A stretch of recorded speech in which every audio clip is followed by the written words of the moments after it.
Hello and welcome to the podcast. This is Ron's Amazing Stories. We have stories that should thrill you a little and chill you a little. It's amazing.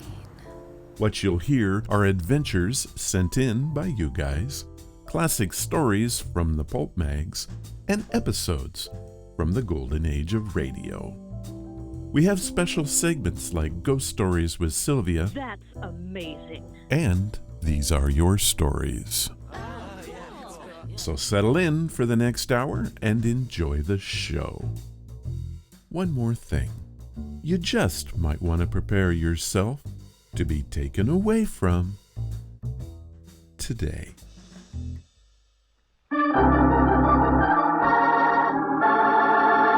Another 5-minute mystery.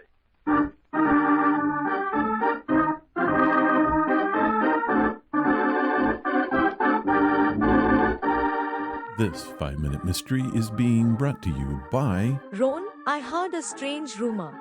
Well, I'll never believe anything, but what did you hear? This show has been hijacked Hijacked? by Sylvia Schultz.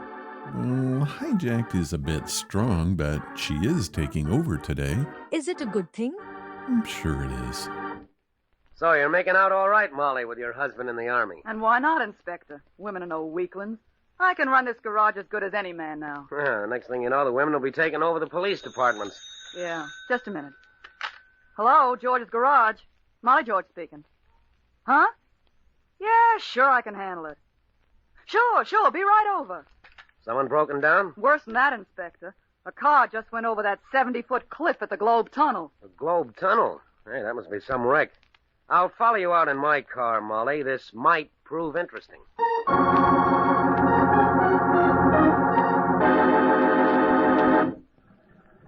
Inspector, I've never been so scared in my life.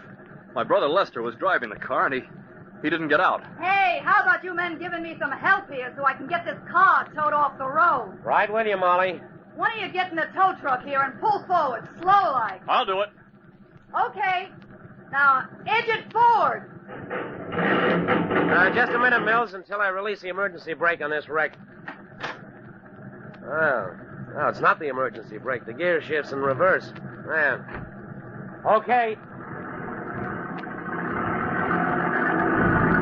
There you are, Mrs. George. How did your brother happen to run off this cliff, Mills? We were having a little argument, Inspector, and Lester didn't see the curve until too late. Must have been going pretty fast. Well, we were going about 50 miles an hour. Lester yanked back on the emergency brake hard, but it didn't do any good. The brake must have been defective. There's no skid marks. I've got no faith in emergency brakes. Never use them. If Lester hadn't taken so much time with his, he could have jumped, too. Then you jumped from this speeding car and didn't get hurt? It was a miracle. When I saw Lester had lost control, I opened my door and jumped. The car ran along the edge of the embankment for about 20 feet and then fell over. It rolled and bounced down over those rocks. It was horrible. Yes, I can see the tracks here along the edge of the cliff. I'm taking it on in, Inspector, okay? Sure, I'll see you later with the coroner. If Lester hadn't trusted his brakes so much, he'd be here now. But no, the poor devil never even had a chance. I'll say he didn't have a chance. Not when you, Mr. Mills, had murdered him.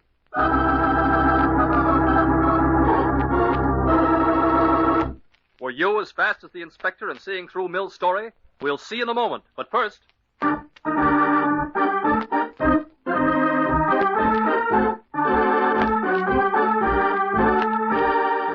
Okay, one thing I want to point out, again, is that this story was recorded in the 1940s. Why is that relevant? Well, women were still thought of as homemakers only. Molly was a byproduct of World War II. So you think women can't be tow truck drivers? Sure they can, but in the 40s, so never mind. I shouldn't have brought it up. You shouldn't have, but as normal you show that you have the brain equal to that of the amoeba. Now who's doing the slanderizing? It's a one-souled creature. But I'm sure it has feelings. You're right. I should never have thought you were on their level. Now back to the story and its unusual solution. Mills, the slip you made and the slip that'll send you to the lethal chamber was your habit of always parking a car in gear because of your fear of emergency brakes not holding. You'll remember I had to take your car out of reverse before it could be towed. Yet no one had been in the car since the accident. Mills, you killed your brother earlier, drove here to the cliff, parked the car on the edge just enough to make it off balance. Then to make sure the car didn't move until you were clear of it, you put the car in reverse, got out, wobbled the car until it toppled over the embankment. That reasoning is stupid. It was stupid of you, Mills, to forget that a car can't speed forward with the gears in reverse.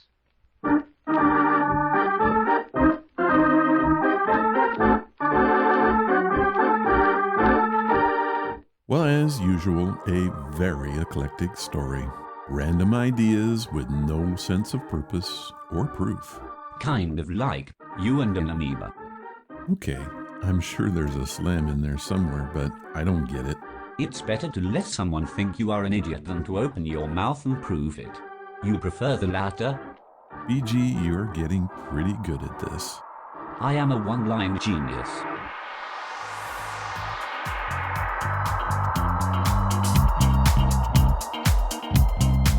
What's that you said? Hello, and welcome to the podcast. As you probably know by now, we're going to have a special edition of the show today. In fact, I can honestly say it is a first in the history of the podcast. What we're going to do is tell a story with illustrations.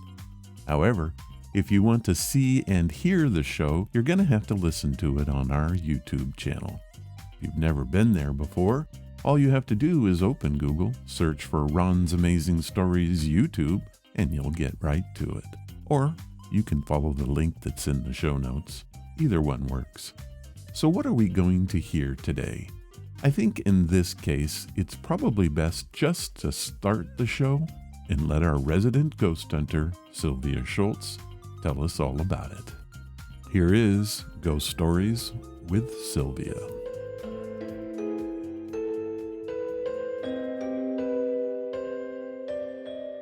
We all love a good story, but what we truly crave is a ghost story. It's time now for Ghost Stories with Sylvia.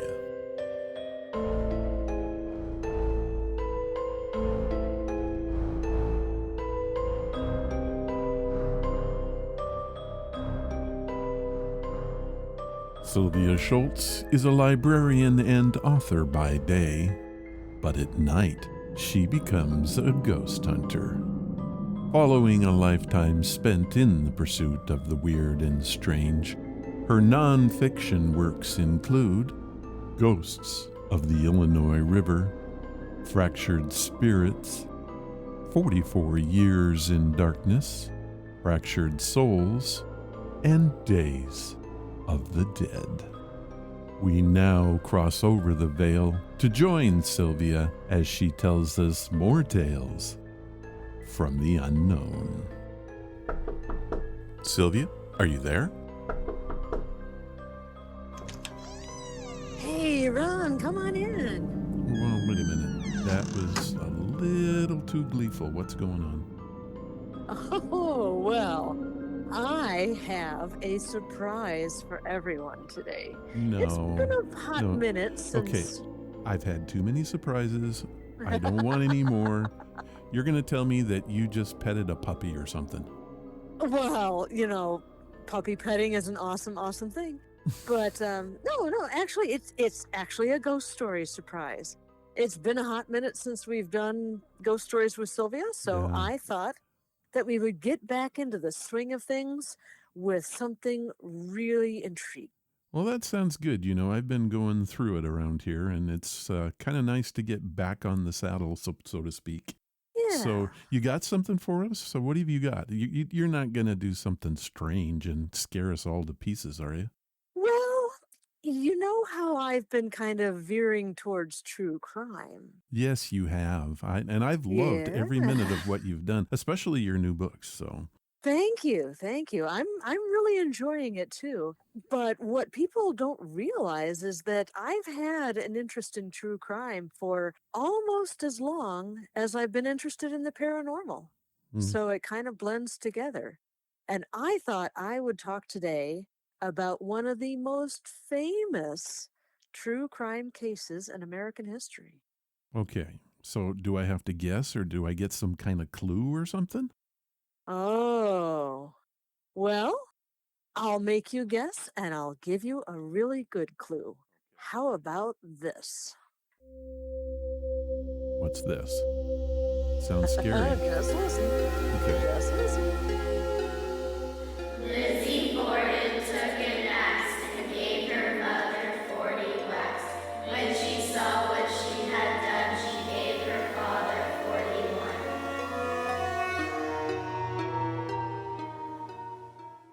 So, we're going to do Lizzie Borden finally? We certainly are. Yeah, we've been teasing this for a long while, and today is the day. So, well, with no further ado or any more of gilding the lily, let's do it. Let's do it. All right, Sylvia, so how do you want to do this? Are you just going to tell us a story, or are we going to get something special? Well, I thought that I would go through, we're going to do a little something different. I do give a lot of library presentations, and I thought, well, why not do what I would do at a library and do the entire presentation for you guys? With slides and everything? Slides and everything, yeah. Okay, so I'm going to tell the listeners right here, and I'll remind you at the end. If you want to see the slides, you're going to have to go to the YouTube version of this presentation. So if you want to see the slides, if you don't care and just want to listen to the audio, then you don't have to do anything at all. Just sit back and enjoy. Sit back and enjoy. All right, Sylvia, the floor is yours. All right. Well, thank you very much, Ron. So I heard the story of Lizzie Borden first when I was in grade school. There was a friend of the family that used to babysit for my sister and I. She told us this little ditty. This Lizzie Borden took an axe and gave her mother 40 whacks. And when she saw what she had done, she gave her father 41. And I was just appalled by this. I'm like, how could somebody kill their parents? That's just outrageous. What's the story here? So I started reading. I was a very precocious child, and I started reading on this. And the story of Lizzie Borden, I found out, was one of the most famous true crime stories in American history. It has fascinated people ever since August 4th, 1892, which is when this all happened. And as with every good ghost story, the history comes into play, and there is so much more background than is first apparent. So when we look at the story of Lizzie Borden and the Borden murders, what we have to realize is that Lizzie Borden and her sister Emma grew up in a profoundly dysfunctional family. There were bad feelings between Lizzie and Emma and their parents to some extent. They really did not like their stepmother at all, Abby Borden. But Lizzie and Andrew Borden, her father, were very, very, very close. As a matter of fact, Lizzie's middle name was Andrew.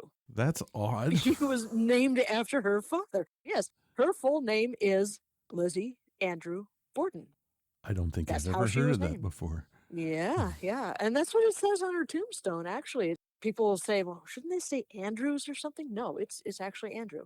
But Andrew Borden was the biggest penny pincher in Fall River, Massachusetts. He was of the black sheep side of the family, of the Borden family. The Borden family was very well known in Fall River. There have been Bordens there for a couple of centuries, and there were a couple of different branches of the family. And one of the branches was very, very rich. One of them, not so much. Andrew belonged to the not so much rich part of the family. And he did not like that. He was very ambitious. So he clawed his way up the social ladder. He started off as a furniture maker and an undertaker. Now, when we say undertaker, you automatically think someone who embalms bodies and prepares bodies for viewing. Yep. That's a mortician, not necessarily an undertaker.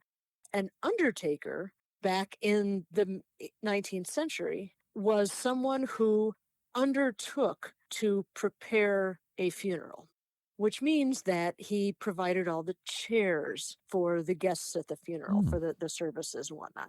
So in his dual role as undertaker and furniture salesman, that's how Andrew Borden made his money. Then he started putting that money into real estate. He owned a lot of real estate. And that he rented out these properties and he got income from that. And he soon was so socially prominent that he became the president of one of the banks in Fall River. That again put him pretty high up in the social status. But he didn't spend any of this money.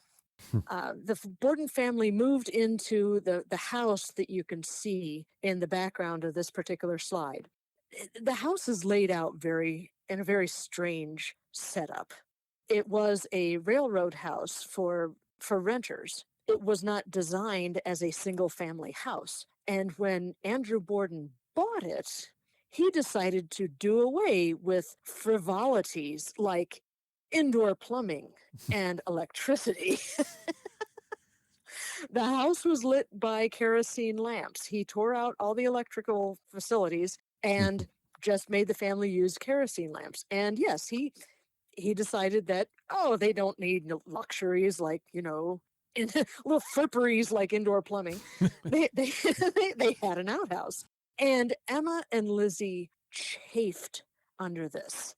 They knew that their father was rich enough to show his face in high society, and he didn't. He and his wife, Abby Borden, were stay-at-homes. They did not go out socializing at all.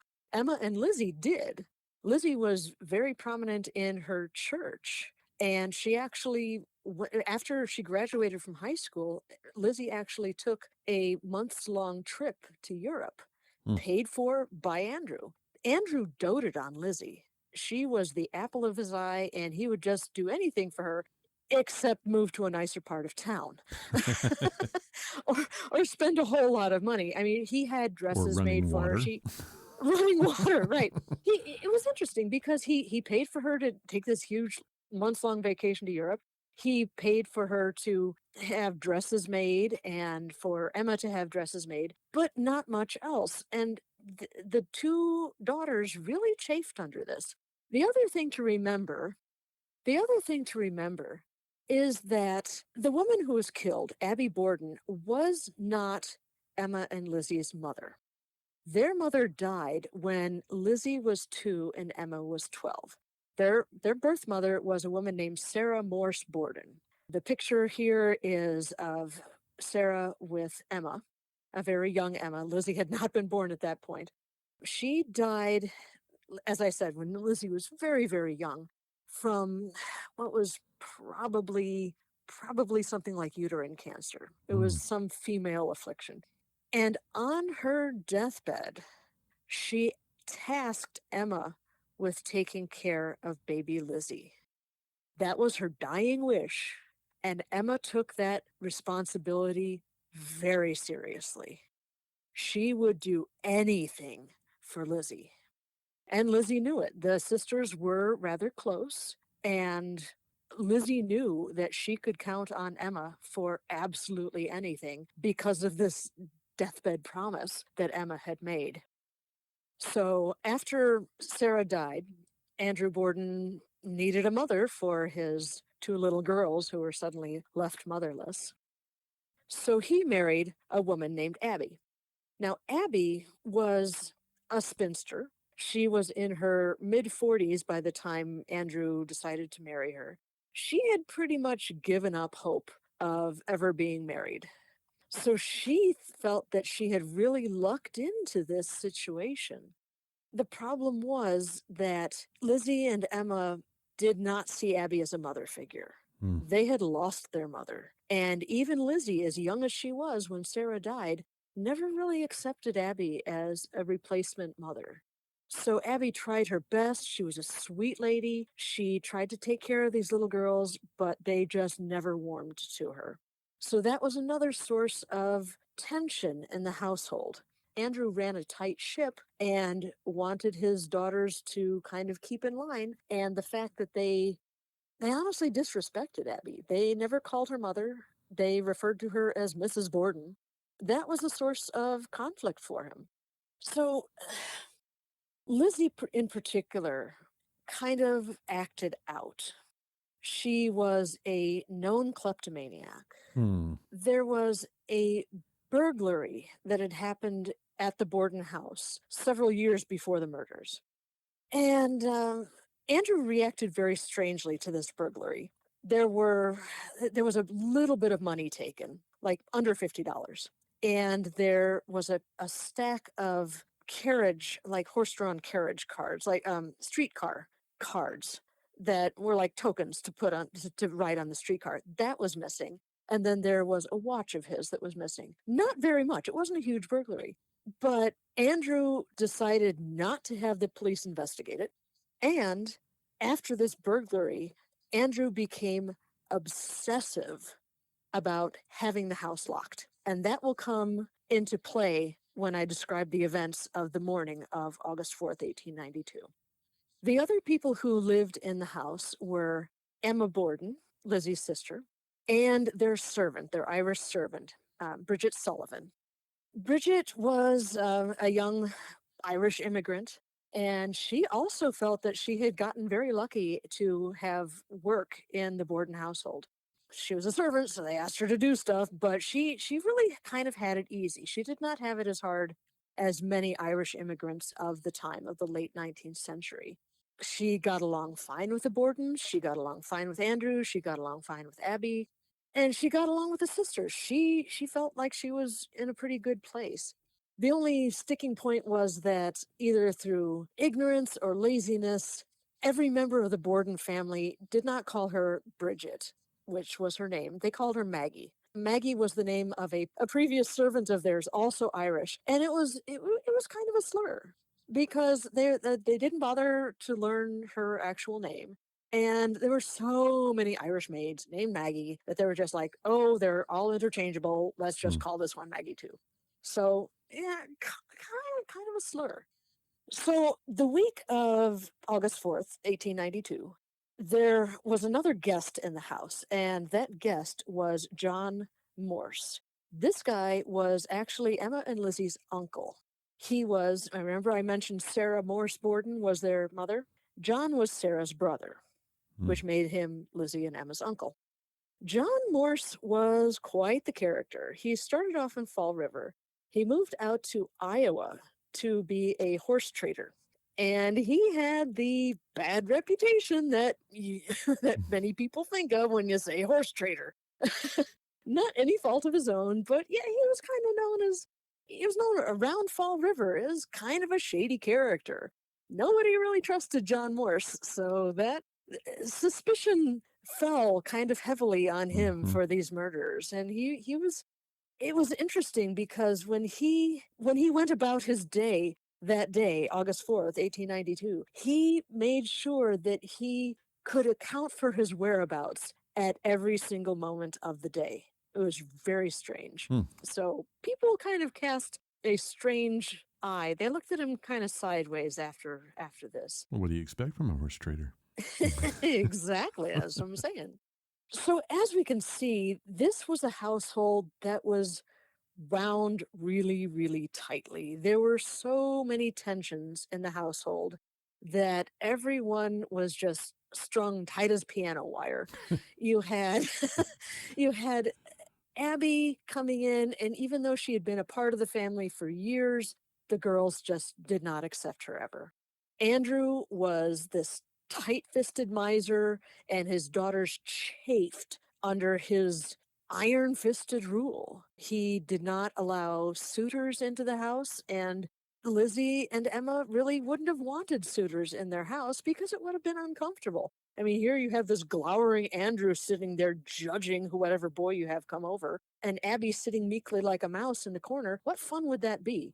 So Lizzie and Emma found their entertainment outside of the house. They did not have boyfriends that came over. They were not courted. They were practically old maids. So, and then we talked about the break-in that happened a couple years before the murder. Another really sore spot happened between Andrew and Lizzie. They were very, very close, but in May of 1892, Andrew did something that Lizzie found almost unforgivable. Lizzie absolutely adored animals of all stripes. In her later years, she kept a bunch of dogs. She was an animal lover. She left money for animal rescue societies in her will when she died. Absolutely adored animals.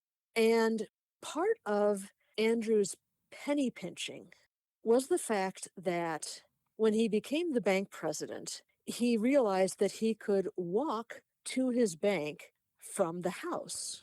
So he sold his horse, he sold his carriage. So the the carriage house that they had in back of the house was no longer used for either the storage of a carriage or the boarding of a horse. So he just got rid of them, saying, we don't need that expense of keeping a horse for the carriage. We'll just walk everywhere. So Lizzie said, you know what? This is great. We have this garage here. I'm going to keep pigeons. So she kept pigeons as pets, absolutely adored them. And in May of 1892, Andrew took it into his head that the pigeons were also an unnecessary expense. So he went into the garage and slaughtered every last one of them. Wow. Yes. Funnily enough, with an axe. Oh, my goodness. Yes, just butchered every single one of Lizzie's pigeons. No foreshadowing there. Right? Lizzie was furious. Oh, she was so angry with Andrew about that, and rightly so. I mean, these were her pets. And he just, without so much as a by your leave, killed every last one of them. So there was really bad feeling between the two of them about that. There was another financial angle to this. Now, this is worth knowing. Another source of tension that led up to this explosion of violence. So Abby Borden's sister, who was named Sarah Whitehead, shared a house with Abby's mother, who was named Mrs. Gray. That house, it was worth $3,000. And 5 years before the murders, Andrew, for reasons known only to himself, put half of the house in Abby's name. And Lizzie and Emma were absolutely furious about this because they saw that as basically giving that house to Abby. And they were like, you are such a penny pincher. You're such a miser. And here you are just giving this house away and you're not providing for your own daughters. Well, yeah, of course he was providing for his daughters and quite handily too. But they just really had their fur rubbed the wrong way about this. They were like, you can't even provide for your own family. And here you are providing for our stepmother's family. What are you thinking? So in order to pacify his daughters, they had grown up on a house on Ferry Street. Andrew still owned that house, and he was renting it out at that time. They had moved to the house where the murders took place on 2nd Street, but he still owned this Ferry Street house. So he took the house on Ferry Street and divided it in half and rented out both halves and basically let Emma and Lizzie have that income from renting out that house. So they had money coming in every month. They had an allowance from their father for dresses and whatnot and travel and stuff like that. And they also had this regular monthly income coming in from the rental of this house. Now, in mid-July of 1892, again, for reasons unknown, Andrew turned around and bought the Ferry Street house back from the girls for $5,000, which meant that they each had $2,500 in the bank. They split the sale of the house. They each had money in the bank. So that was just an interesting thing that happened that even if the murders were committed for pecuniary gain, Emma and Lizzie didn't really need money. They had bunches of money in the bank. $5,000 then. Yeah. And Andrew was, back then, he was a millionaire in 1892 money. So, yeah, Andrew's finances were very strange affairs. And the next thing that bears looking at is the situation of the Swansea farm. So in March of 1892, Andrew apparently had not learned his lesson from the sale of the house to Abby and her sister, Sarah Whitehead, and Mrs. Gray. That I really don't know what was going through Andrew's mind when he decided to do this with the Swansea farm. The Bordens owned property in Swansea, Massachusetts. It's probably about an hour and a half away from Fall River. It's out in the country, beautiful place. They owned a farm there. They had owned it for decades, and the family used to vacation there in the summers. Lizzie was an avid fisherman, and she would fish in the pond. She had many, many happy memories of spending summers at this farm in Swansea. And in March of 1892, Andrew said that he was going to give it to Abby Borden. And Abby had the idea that she was going to turn the farm and the farmhouse into a home for elderly ladies. Okay, nice. I mean, it's a nice thought and everything, but my goodness, apparently Andrew did not learn his lesson from the fury of Lizzie and Emma when Abby got a house for her sister and her mother. And now Andrew turns around and he's thinking of giving the entire farm to Abby. And this is a farm that Lizzie and Emma really, really loved. They thought it was going to be theirs forever. So there is a theory in some true crime circles that on the night before the murders, remember, this is the beginning of August in Massachusetts. It's hot. There's no air conditioning. The living room of the house where the murders took place is directly below Lizzie's bedroom. There would have been windows open in both Lizzie's bedroom and in the living room. And Lizzie may very well have been able to hear any conversation going on in the living room underneath her bedroom. And the theory is that John Morse had been invited to Fall River by Andrew in order to sell the horses that were in residence at the farm. And that is a theory that Andrew and John Morse were discussing the sale of this farm, and Lizzie could hear it. So, motive. Exactly. So, there were some strange things leading up to the morning of the murders. A couple of days before, there was a bout of food poisoning that had run through the house. Now, this actually comes into importance when we're looking at the timeline of the murders. The murders happened on a Thursday. And on Monday, the housekeeper, Bridget, had gotten some fish from the market. Again, no refrigeration. Which was available. A bit dodgy. Now, people always blame the mutton stew, and that's not entirely accurate. I mean, yes, they had mutton stew. Yes, they were eating on it for ages because Andrew was a spendthrift and didn't want to throw out perfectly good food that hadn't been refrigerated. But anyway, no, what probably made them sick the day before the murders was the fact that they ate some whitefish that it was a little off. But this food poisoning just ran through the family. Andrew and Abby both spent that Tuesday barfing. Bridget did too. Lizzie was not actually sick, but her tummy was a little iffy. So she just basically spent the day in her room. And Emma didn't suffer from any of this at all. Emma was actually out of town at this point. She was visiting friends about 2 hours away. So Emma wasn't even in the house. And I don't know that I've ever heard of John Morse getting sick. Maybe he didn't eat with the Bordens that day. But anyway, John Morse seems not to have come down with this sickness. But Abby was really concerned about the fact that everyone in the family was ill. So she went across the street, and the doctor, Dr. Bowen, lived handily just across the street. The doctor was out at that point when Abby went over to visit him, but his wife, Phoebe Bowen, was there. And Abby said, "Oh, please send the doctor over. We're all sick. We're all throwing up. And I'm really afraid we've been poisoned." That was where her mind went, is she thought that someone had gotten to the milk delivery that was outside the door and had slipped poison into it. So Phoebe Bowen said, well, of course, as soon as Dr. Bowen, Seabury Bowen was his name, as soon as the doctor gets back, I'll send him over and he'll take a look at you and we'll figure out what's going on.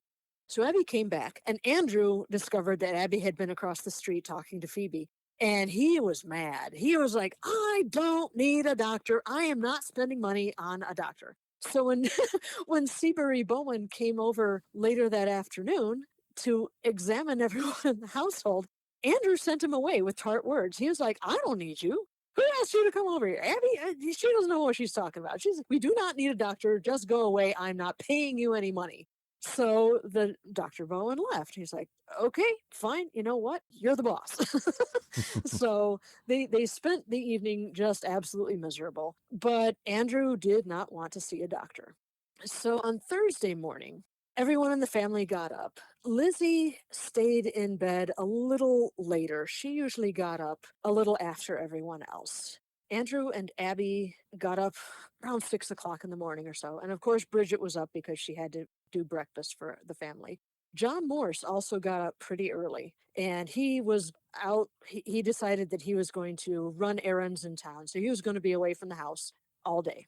So the family had breakfast. Now, here's another way that there was tension in the household. Emma and Lizzie very rarely even ate with the family. They did not even want to sit with Abby at the table. So they usually took their meals separately from the family. So Bridget served breakfast, coffee and bananas and cookies to Abby and Andrew and John Morse. After that, John left and Andrew left because he was due at the bank. He had bank business to attend to during the morning. And Abby said, all right, Bridget, we're going to do some chores today. And she asked Bridget, and this was kind of a jerk move by Abby, quite honestly. Bridget was also throwing up the day before. She had also come down with this food poisoning, this stomach bug. And Abby wanted her to wash all of the windows in the house. Yes, she's a servant. Yes, she has to do what her boss says, but who wants to wash windows on a hot day? I mean, that's just gross. So she's kind of grumbling about it, but Mrs. Borden's the boss, so Bridget gets ready to do her chore of washing every window in the house. And it's a 2-story house, so there are a lot of windows to wash. Now, by this time, Abby has gone about her chores of her own. I mean, she didn't make Bridget do everything. Abby decided to do some chores of her own, and she went upstairs to basically change the bedding on John Morse's bed. He was sleeping in the guest room, which was at the front of the house. And she took the task of freshening up the bed, changing the pillowcases, stuff like that. So she took an armload of clean sheets up to the guest bedroom. By that time, Lizzie was awake and had come down for breakfast. Her tummy was still feeling a little iffy, so all she had was a couple of cookies for breakfast. She had a short conversation with Bridget. Bridget said, I'm going to wash the windows. Mrs. Borden has said that she wants all the windows washed. And here's another thing that Andrew was very particular about. He wanted the doors of the house locked at all times. So Bridget said, Lizzie, you can go ahead and lock the door. That's fine. There's a pump in the garage. I'll just get the water there and I'll knock on the door to let you know when I need to come back in the back door. You can unlock the back door for me. And Lizzie said that was fine. We're not exactly sure what Lizzie was doing for the next couple of hours. We'll come back to that in a bit. So Bridget goes out and she washes all the windows on the first floor. She washes the outsides of the windows, which means she has to close the windows in the dining room and in the living room. She closes all the windows, washes the outside. In the middle of this task, she is overcome by nausea again, and she has to stop what she's doing and be sick in the backyard. After she's done with that, she kind of wipes her mouth and collects herself. And then she has a short conversation with the servant of the house next door. They kind of gossip over the back fence for a little bit.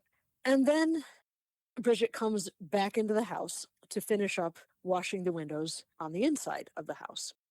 Lizzie has decided not to lock the back door, so Bridget gains access to the house, goes in the back door, continues with her chores, finishes washing up the windows, and then about 11:30 or so, she goes to Lizzie and she says, well, I've got more chores to do and everything, but right now I'm going to have a lie down because I'm still not feeling really well.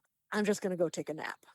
And Lizzie says, well, okay, that's fine. I don't mind if you do that. Bridget's room was at the top of the house. It was an attic room, so it probably was pretty stifling in there. But that was the only place she had to go take a nap. And Lizzie said something about, well, there's a sale on fabric on one of the stores downtown, and I mean to go and get some fabric for a dress. Are you interested? And Bridget said, yeah, a new dress would be nice, but no, I do not want to go fabric shopping today. I just want to lie down. And Bridget goes upstairs to lie down. Bridget reported hearing the clock, the church clock, strike noon. Between 11:30 and noon, Andrew came back from his bank business. And by this time, Bridget is inside the house. She hasn't gone to lie down yet. She hears Andrew fiddling with the lock on the front door, trying to get in. His key was stuck. And Bridget, heard him fumbling with the lock. So she went to open the front door for him from the inside. Now, she later testified that when she was fiddling with the stuck lock, she said something like, "Oh, pshaw," because she was just infuriated with this lock that was sticking. She probably said something with a little more pepper than that, that she did not want to repeat in court because she was a lady. She testified that when she said that expletive, whatever it was, that she could hear Lizzie laughing. And she thought that it was Lizzie laughing because Bridget let fly with a cuss word. Oh. Whatever that was. But she finally got the lock undone and let Andrew into the house. Then she went and talked with Lizzie and said, "I'm going to go take a nap." And Lizzie let her go up to her bedroom. Now, Lizzie said that when Andrew came home, he took his town jacket off and put his smoking jacket on, his house jacket on. And he too said that he still wasn't feeling well and that he wanted to lay down and take a nap. Now, Lizzie said, "That's wonderful. That's a great idea." And she was very solicitous of Andrew at this point. She had him lay down on the horsehair sofa that was in the living room right next to the dining room door. And she testified that she took his shoes off and made him get comfortable, brought an Afghan for him, kind of tucked him in, made sure he was all comfy, and then she left the room. So noon comes and goes. The clock strikes. Very shortly after that, Bridget hears Lizzie screaming up the stairs, "Maggie, Maggie, come downstairs. Someone has murdered Father." Oh, my. So Bridget, of course, runs down the stairs, and she and Lizzie go into the living room and find Andrew Borden still sitting on the horsehair sofa, but his face has been obliterated by blows from an axe. Is that an actual picture? That's one of the crime scene photos. So Bridget came down. She and Lizzie find Andrew lying on the couch like this. Lizzie is freaking out.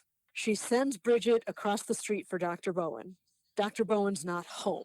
Lizzie sends Bridget off to get a friend of hers and Emma's to come to the house to be with Lizzie. So Bridget hares off in the direction of town to get this friend. So Lizzie is standing on the back stoop, and people are realizing that, or the neighbors are realizing that there's something wrong. The next door neighbor, Mrs. Churchill, comes over and says, "What's going on?" And Lizzie tells her, "Father's been murdered. Oh my goodness." And Mrs. Churchill says, "Oh my goodness, oh, this is terrible." And they send someone to get the police because obviously in a murder, you need the police. And by this time, Bridget has returned and the police are starting to gather. And the police are starting to do their inquiries. They're how did this happen? Oh my goodness, there's this dead guy here. What's going on? And somebody asks, "Well, where's Mrs. Borden?" Lizzie says, "Well, I think she went out. I think there was a note from a sick neighbor, and I think she went out to attend to the sick neighbor. And I didn't hear her come back. I wonder where she is. I wish someone would go and find Mrs. Borden. Maybe she's in the house somewhere." So Mrs. Churchill and Bridget decide, well, let's go upstairs. Let's check and see if she's somewhere upstairs. So they both go up the stairs. Bridget's in the front. Mrs. Churchill is following behind. And Bridget looks over to her left, and she can see through the banister there, and she can see into the open doorway of the guest room, which is where John Morse had been staying. And she can see under the bed. And they had found Mrs. Borden. Mrs. Borden was lying on the floor on the opposite side of the bed from the doorway, between the bed and the dresser. She had been struck in the back of the head 19 times. Her face was not damaged as badly as Andrew's, but the back of her head was just pulped. She was kind of plump and she was a bit vain, and she wore a hair extension, a bun of extra hair on her head. And whoever had killed her had been so extravagantly violent with the axe that rat, that hairpiece, had come up and flung off and was across the room. This was a murder of incredible violence. These people were brutalized. Andrew's face was so badly damaged that when Dr. Bowen did get there, he did not recognize him as being Andrew Borden. He knew it was Andrew Borden, but the face was not recognizable. One of his eyeballs had been sliced in half. Oh. Yeah, it was just really a gruesome scene. Someone telegraphed Emma and said, "You need to get back here right away." So the doctors were there. A couple of doctors showed up as well, and Seabury Bowen and a couple of others. And they decided that they needed to do an autopsy on these bodies right away to find out what had happened.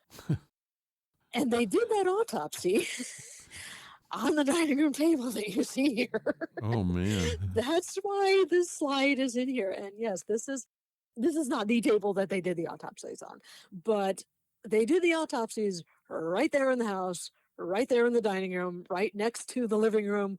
They didn't have to take Andrew's body very far. They just moved it to the next room. And they took samples of stomach contents just in case that there had been a poisoning. They really tried to find out what had happened, what had led up to this. I mean, the cause of death was pretty stinking obvious. But how did this happen? What led up to this situation? In the meantime, the police are interviewing Lizzie because she was the one who found Andrew, and she was the one who had been in the house the whole time.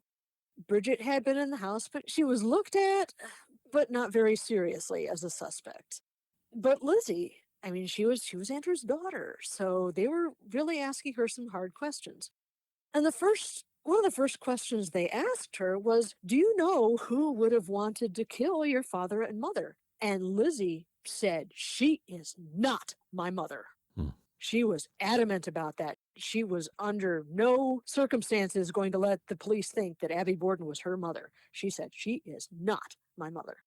And she was asked about her whereabouts, of course, and her story kept changing. She said that she had been ironing handkerchiefs in the kitchen and keeping the iron hot on the stove. She had gone out to the garage to look for lead for sinkers because she was going to be going fishing in a couple of weeks.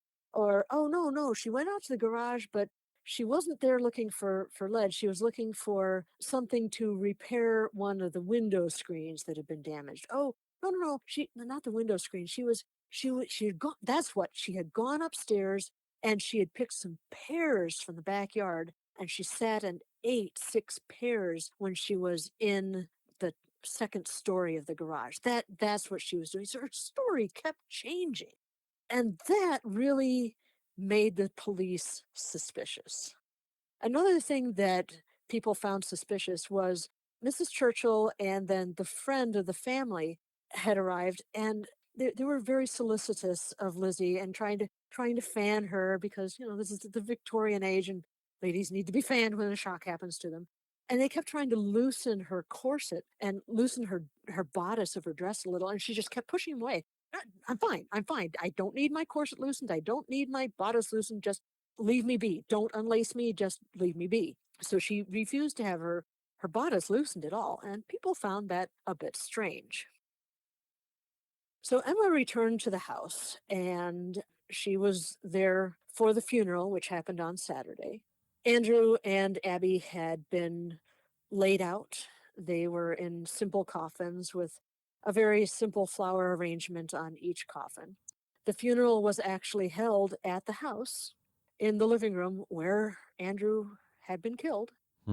Someone got up and said a few words. It was a very, very short service, very quiet and simple, even though there were scads of people outside the house waiting to see what was going on. I mean, you got all these looky-loos crowding around this crime scene that is just a couple of days old. And Emma and Lizzie and John Morse all followed the coffins when the coffins were taken out of the house and put into a carriage, and they all followed and got into a second carriage. And again, Lizzie was wearing a dress that just seemed very heavy for the season, and she was laced into it very tightly, and she was just dressed very strangely and out of season, a dress that was very heavy for the beginning of August in Massachusetts.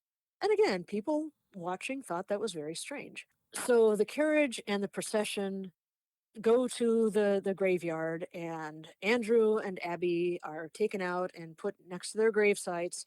And a preacher comes out, and Lizzie and Emma did not get out of their carriage to attend this graveside service. They just stayed there in the carriage waiting for this graveside service to be over. John Morse did get out, and he was there for the service, which again was very short. And then when the graveside service was over, John Morse got back into the carriage, and they all went back to the house to resume living their lives. However, Andrew and Abby were not buried just yet. The investigators decided that they needed to take another closer look at these bodies. So their coffins were not buried right away. They were put into storage in the gatehouse next to the cemetery entrance. And we'll be coming back to that. So as I said, Lizzie's behavior was very strange on the day of the murders and in the days following when she was questioned by the police. She kept changing the details of her story, which did not look good for her at all. She made no secret of the fact that she did not like Abby at all. And there was also the matter of the sealskin cape. Now, it was said that the day before the murders, on Wednesday, Lizzie had been seen at a drugstore trying to buy prussic acid. And she had been seen coming into the drugstore with a sealskin cape over her arm. And the druggist refused to sell her the prussic acid. And then another investigator said that they had seen a handy household hints book in the living room open to a page on cleaning sealskin capes, which involved the use of prussic acid. So that was the theory, was that Lizzie had gone to this drugstore, tried to buy prussic acid to poison everyone, was rebuffed in her efforts to purchase the prussic acid, and had to go away empty-handed. Now, this druggist came forward with a story, and he was taken to the house where Lizzie was being questioned, and he was led to the door and said, "All right, listen to this voice that's talking. Is this the woman you heard trying to buy prussic acid?" And he listened for a minute and said, yep, that's her. But the thing is, if you remember Abby going over to the Bowen's house across the street trying to find Dr. Seabury Bowen, Phoebe Bowen asked about what was going on with their food poisoning, and Abby said that Lizzie had not left her room all day. That was on Wednesday when she was supposedly at the drugstore buying prussic acid. So that theory was discarded. So they were not able to prove that Lizzie had even been at the drugstore trying to buy this acid for the murder purposes. And in fact, if we take Abby at her word, Lizzie never left the house all day on Wednesday. But Lizzie did do something on Sunday that cast her in an even worse light. This friend of Emma and Lizzie's had stayed the weekend just to give the sisters some moral support after this horrific murder and after the funerals of both of their father and stepmother. So she actually spent the night and slept in Andrew and Abby's bed, which had to have been kind of weird for her. But on Sunday morning, this friend and Emma were in the kitchen. There was a policeman still stationed outside the back door, which leads directly, there's a hallway from the back door into the kitchen. So he couldn't see into the kitchen, but he was stationed at the back door. And Lizzie came into the kitchen carrying a dress that had brown stains on it. Now, the policeman had been through the entire house, searching for the murder weapon and searching for clues. They had been through Lizzie and Emma's closets, looking at all of their dresses. And they had not found this particular dress. This dress was a new item to them. So that was kind of strange. So it makes people wonder where that dress was hidden. And indeed, if it was hidden at all, it must have been because the police hadn't found it. The police also happened to find half a dozen axe heads. So they had a surfeit of murder weapons, Uh-oh. none of which actually matched the wounds made to the skull. So they had half a dozen murder weapons, none of which turned out to be the murder weapon after all. So that was kind of a dead end there. I suppose everyone had axes back then. They did. They really did. And yeah, one was found in an ash bucket and had bunches of ash rubbed all over it, like somebody had tried to clean it up and had washed blood off it, or whatever. But yeah, they found a plethora of murder weapons, none of which turned out to be the actual thing. But Lizzie comes into the kitchen carrying this dress, and she says to Emma, "I'm going to burn this old thing. It has paint stains on it." Now, one of the walls had been painted earlier in the year, and Lizzie had accidentally leaned against it and gotten paint on a dress. This is something we know. But again, Andrew is a spendthrift. He's a miser. Everything in his house, he demanded that it be used to its fullest extent. So if Lizzie had a dress that had been accidentally ruined, she would have been required by Andrew to cut it up to use as rags or something like that. Mm-hmm. And she did not. She did not cut up this dress for rags. It was a perfectly serviceable dress. It just had brown stains on it. So she says, "I'm just going to burn this dress." And she opens the stove, which has a fire burning it, and she stuffs the dress in. And as she's doing that, just after she's done stuffing the dress into the fire and it going up in flames, the friend of the family says, "Oh, Lizzie, I wouldn't let anyone see you doing that. That could make you look really suspicious." Yeah. And she was absolutely right. And Lizzie's response was, "Oh, why did you let me do that?" And she was all distraught about it, and nothing they could do about it then. The dress had been burned. So this friend of the family was just kind of stewing about this. There was an inquest, and Lizzie testified at the inquest. And the state of Massachusetts realized that they really didn't have any evidence against her. So there was nothing to charge her with. I mean, they could charge her with murder, but there was absolutely nothing to show that Lizzie had committed these murders. So the state of Massachusetts was just going to rest the case and just chalk it up to person or persons unknown. But then this family friend had a crisis of conscience, and she went to one of the investigators and told him about Lizzie burning the dress. So they had to have a trial. So Lizzie was arrested and taken to jail and indicted for the murder of Andrew and Abby. So yeah, it made the papers because here is this high society young lady, well, not young lady, this high society early middle-aged lady that has been accused of this double homicide and this horrible, horrible crime. And she was really the only suspect that the state of Massachusetts had anything against. They really didn't have much evidence against her, but they were kind of painted into a corner because they had to prove some way that somebody had done these. Obviously, the murders happened. They had to find someone to blame for them. So Lizzie was taken into court on the strength of that dress that she had burned. She was painted in court as a responsible young lady. I mean, all the stuff about her not liking Abby came out, and that was fine. But other than that, she was a upstanding member of fairly high society. She taught Sunday school. She gave presents at Christmas. She distributed gifts to unfortunate children. She was really well liked in Fall River, and everybody kind of felt sorry for her.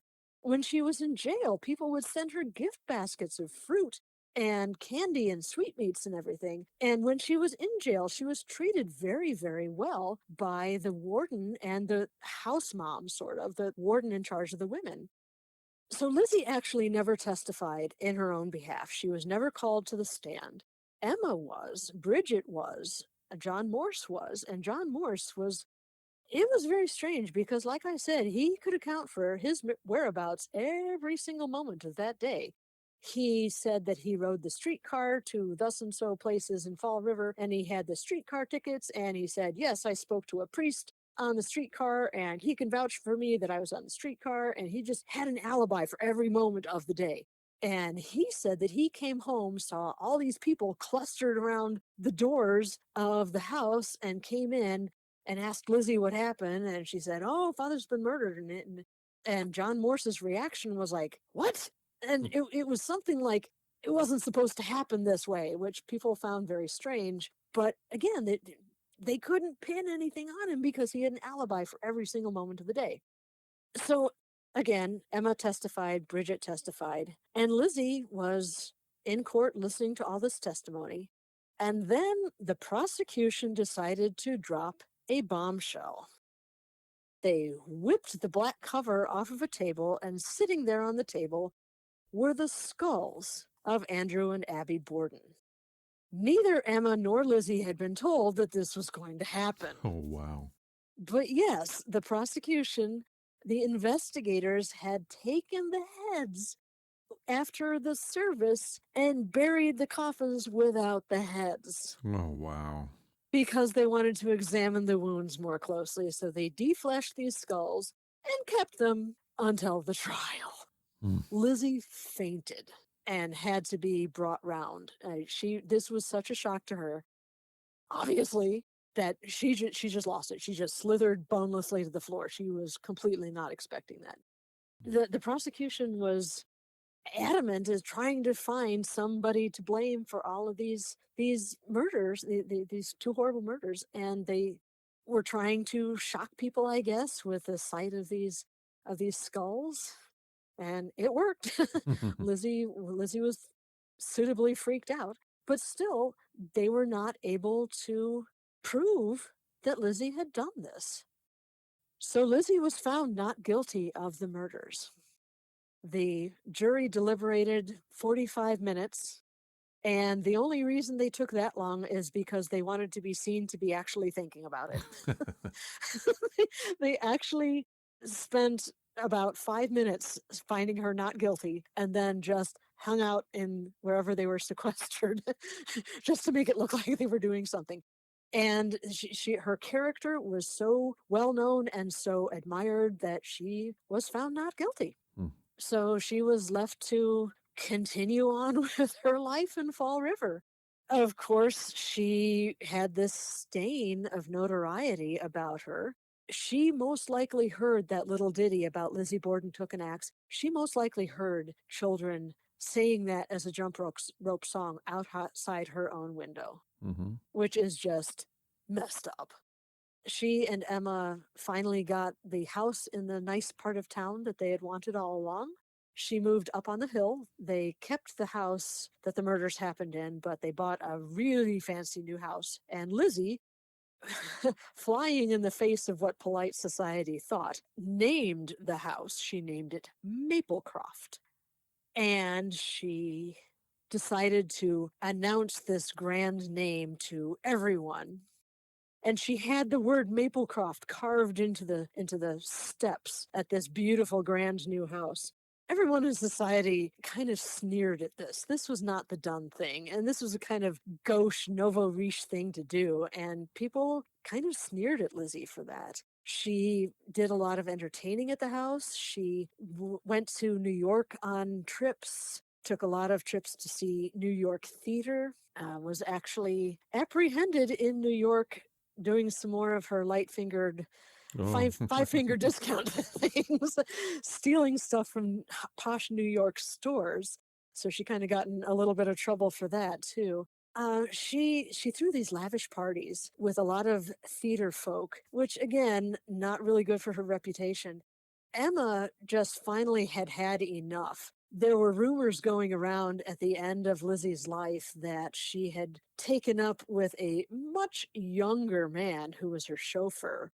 And Emma was just like, nope, I'm out of here. I am not going to put up with this talk anymore. So she moved out, and the sisters never saw each other again. They both died within just a few months of each other. They both died in 1927. Emma predeceased Lizzie by just only a few months. It may have even been a matter of weeks. In order to try and outrun her past, Lizzie decided that she would no longer be known as Lizzie Borden, which she told the investigators, that is my given name, Lizzie Andrew Borden. She decided to go by Lizbeth for the rest of her life, and that is what is on her grave marker now. And she is buried in the Borden family plot, along with Andrew and Sarah, and Emma, her sister. Her name on the stone says Lizbeth. They did tack an S on the end of Andrew, but that is a typo on her gravestone. It is, her middle name is Andrew. So if Lizzie did not commit these murders, who did? That's been the question for a very long time. And people have had so many theories. It's still a cold case. We'll never know exactly who did it, but there are some suspects that are more viable than others. People have theorized that perhaps Lizzie put a dress on over the dress that she wore when she was committing these murders. That dress had bloodstains all over it, so she put another dress on, which is why she wouldn't let Mrs. Churchill loosen her bodice ties. That's what I thought right away when you said that. Yeah. And they suggest that perhaps that she could have put the dress on a hanger in her closet and put another dress over it on the hanger so the police wouldn't find the bloodstained dress. It would have been covered by another dress. That's one theory. Another theory is that she put the murder weapon into her chamber pot. And there is no Victorian policeman ever that would go poking through a woman's chamber pot in search of a murder weapon. So lots of theories and lots of suspects, but the suspect that really has a lot of traction, at least in my mind, is someone we have not talked about yet. This person was William Borden, about the same age as Emma and Lizzie. He was Andrew Borden's illegitimate son. Andrew had had an affair with a woman named Penelope and had gotten her pregnant and had this child out of wedlock, William. He never really acknowledged William as his son, but William certainly acknowledged Andrew as his father. He kept the name Borden, and he would go around town and he would say, "Oh man, when old man Borden kicks off, I'm going to be a rich man because I'm going to be in the will and everything." He was not in the will. Lizzie and Emma inherited everything. But here's the thing. There were a lot of tips in the first few weeks after the murders. Some of them didn't pan out. All of them were investigated, except for a few that kind of slipped through the cracks. On that hot August morning, there was an Irish woman named Ellen Egan. She happened to be passing by the Borden house very soon after 11:30 that morning. And she passed someone on the street, very tall man, who was wearing a dark overcoat. And this guy was carrying an axe and he stunk.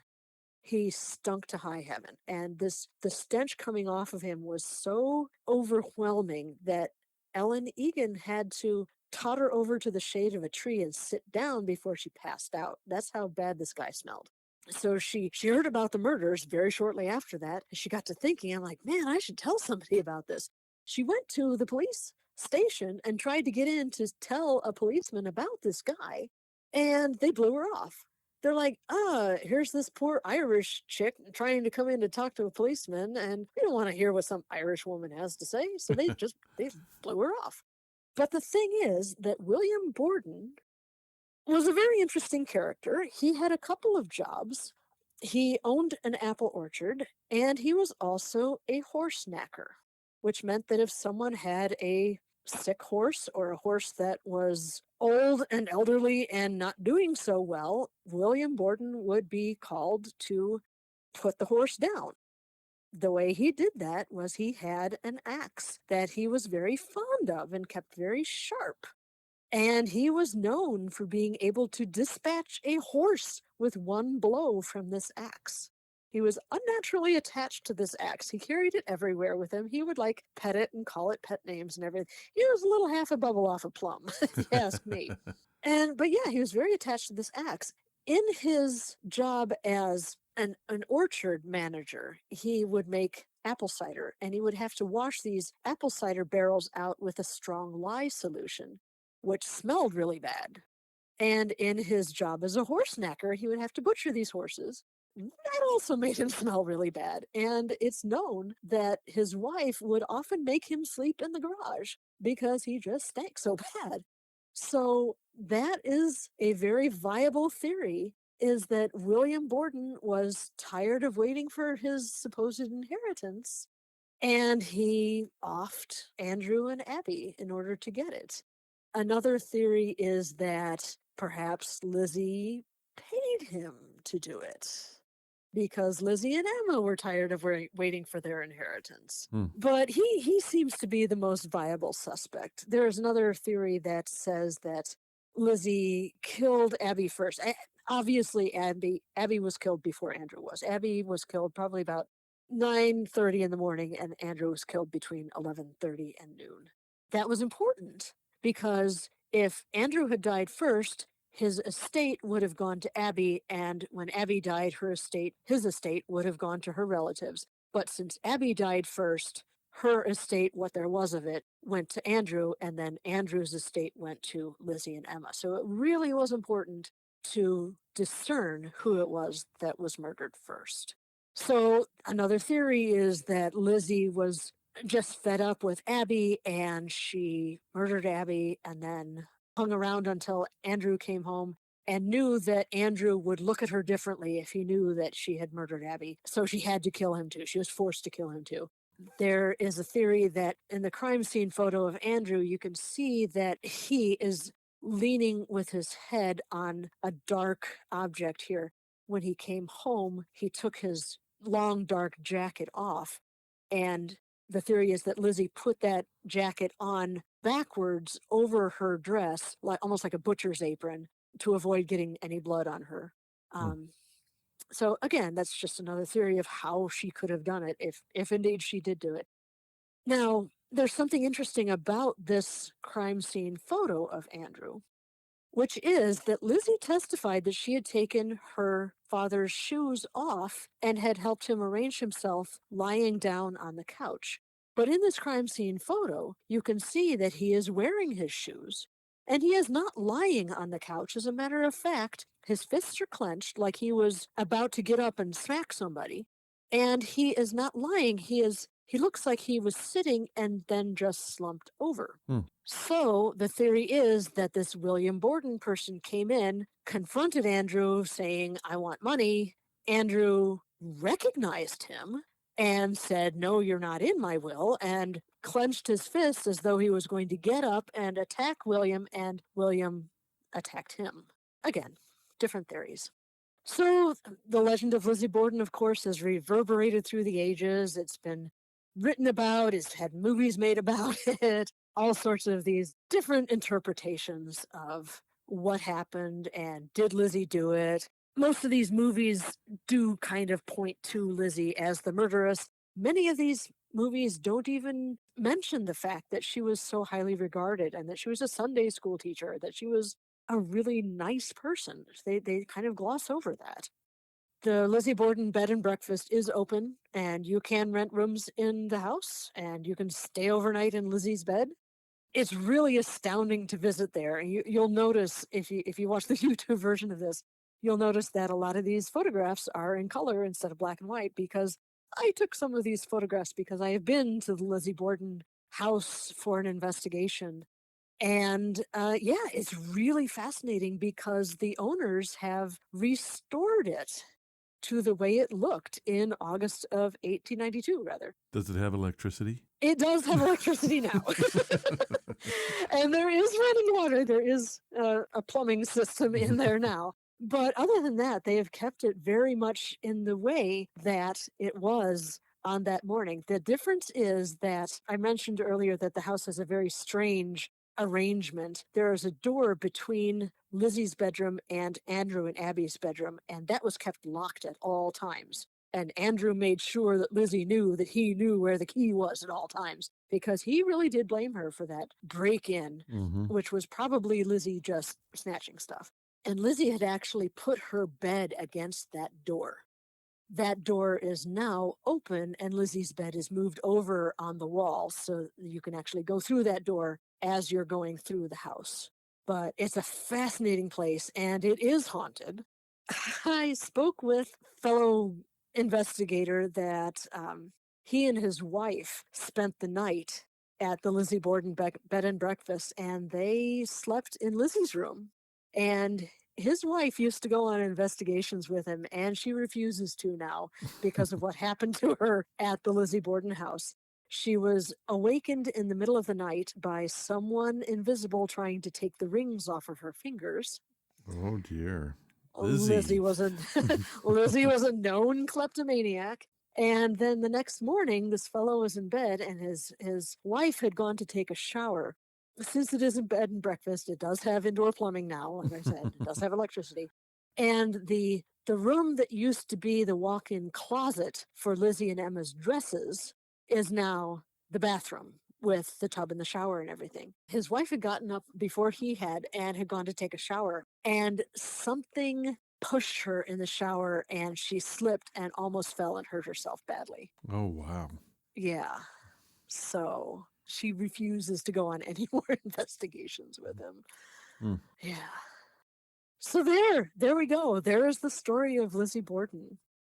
They do have a sense of humor in the house, but yeah, they take their history with a grain of salt. Watch your head, low ceiling. There have already been 2 fatal head injuries in this house. I got a kick out of that sign, yeah. Yeah.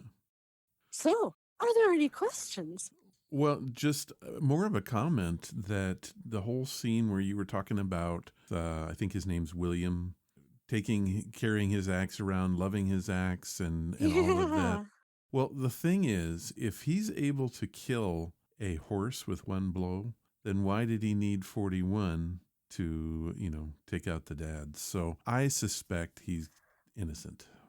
I don't think he would have done it that way. I think he would have bashed him once like he would have do the horse. Well, I'm going to, we can agree to disagree, as we so often do on this show. Yeah. 40 and 41 are just, they were just made up for the rhyme, just to make the rhyme scan well. Oh, I'm sure.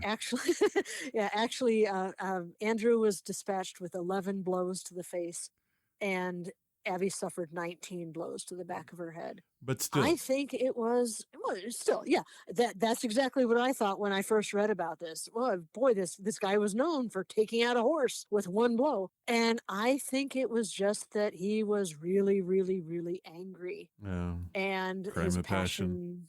Yeah, his passion got the better of him, and he may not have done it. I think he's just the most viable suspect that we have. Yeah, we probably will never know. Well, if you go back and one of the things now you were talking about the different movies that were made, and each one of those portrayed Lizzie in a different light. I've seen at least 2 of those, and the one with Elizabeth Montgomery actually had her taking off her clothes to kill them, as well as the Chloe Sevigny one with Lizzie. And it's interesting when you watch these movies, it's interesting to see how they interpret different facts. In the Elizabeth Montgomery movie that you just mentioned, when Bridget is opening the door for Andrew and she hears Lizzie laughing, in the movie, Lizzie is coming down the stairs and she looks over and sees Abby's body underneath the bed and laughs because of that. And Bridget misinterprets her laughter as reacting to what she said. In Lizzie, in this Chloe Sevigny and Kristen, somebody or other. Yeah, sorry, I don't remember it. Yeah. Anyway, she played Bridget, and in that version of events, let's go back to the facts for just a little bit. So Abby was killed by blows to the back of the head. She was a very portly woman. She weighed over 200 pounds. And that's something no one's ever been able to figure out is when she hit the floor, it made a noise. Somebody Mhm. had to have heard it. And whoever heard it is not speaking up and didn't ever speak up. But in this Chloe Sevigny movie, Lizzie, well, Lizzie's off screen when this happens, but it shows Bridget washing the windows outside. And she hears the thump of Abby's body hitting the floor. And that's why she drops her brush and goes to the backyard and vomits in the backyard, because she knows what has just happened. It has nothing to do with the food poisoning. So it's very Mhm. interesting to see all these different interpretations. Well, it was all really interesting, and I've always been under the impression that the murders took place at night, and I don't know why I thought that. No, And I was no. surprised to find out that they were daytime murders. Broad daylight. Yeah. Yeah. I know I've talked an awful lot. There's a lot that I didn't even put in. There's so much that I just have to leave out of this quick overview of it. But it's a really fascinating case, and I urge people to go out and there are lots of really great books about it. I have not yet written a book about the Lizzie Borden murders, but there are a lot of great books out there. Is that something you would consider? I am going to put her in a volume of Grave Deeds and Dead Plots. Ah, okay. Yeah. There you go. A would-be axe murderer book? Well, maybe I could do the theme is axe murders, but I've already done Velisca and I've already done the Stelton Ride axe murders, so I guess that ship has sailed. Yeah. All right. Well, Sylvia, I want to thank you for taking the time. That was all really interesting stuff and really well presented. Thank you so much for doing that. Oh, thank you very much for your kind words. I'm always nervous about giving that presentation because there is so very much, and I hope it makes sense, and I hope people are intrigued by this situation, and I thank everyone for tuning in. Well, real quickly, where can we find out more about you and what you're doing? I am at sylviaschultz.wordpress.com, and all my interesting adventures are there, and episodes of Lights Out, and Today I Learned, all sorts of fun stuff. Well, if you want to find out more about what Sylvia's doing, I will have the links in the show notes. One more thing is just a reminder, if you heard us talking about slides every once in a while, if you want to see this with slides, head on over to YouTube and look for Ron's Amazing Stories, and you'll find it, and you'll find me. That's right. Do go and check that out because it's really cool. And also, I had, owing to my experiences at the Lizzie Borden house, I did an episode of Lights Out on Lizzie Borden and our experiences. And that's a good there. one. I've heard that one. Thank you. Yep. All right, Sylvia. Well, thank you so much for being here, and thank you for doing this. Absolutely. It was my pleasure. Bye now. Bye-bye.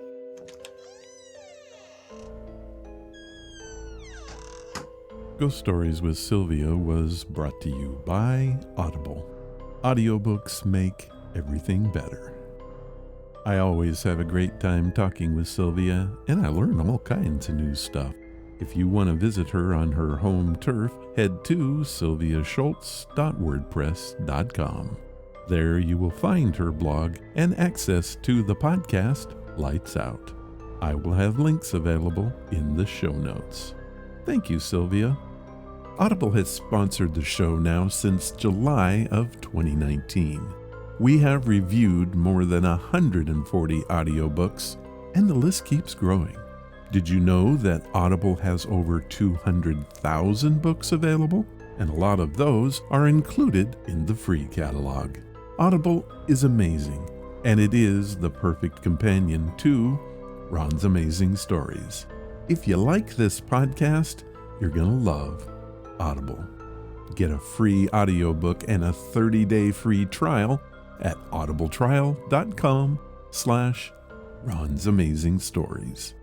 I hope you enjoyed this edition of Ghost Stories with Sylvia.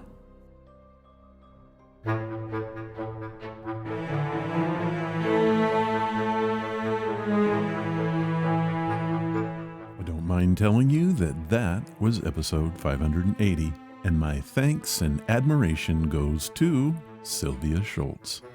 I learned a lot today, and it was all thanks to you. Sylvia, you're the best. If you want to follow the podcast or the blog, head to ronsamazingstories.com. There you will find any of the links I mentioned and how to contact us. Do you want to help the show? The best thing you can do is to tell your friends all about it, and please leave reviews or feedback wherever you listen. Clicking that follow or like button helps us grow. Thank you for listening, and I hope you come again to find out what are Ron's amazing stories.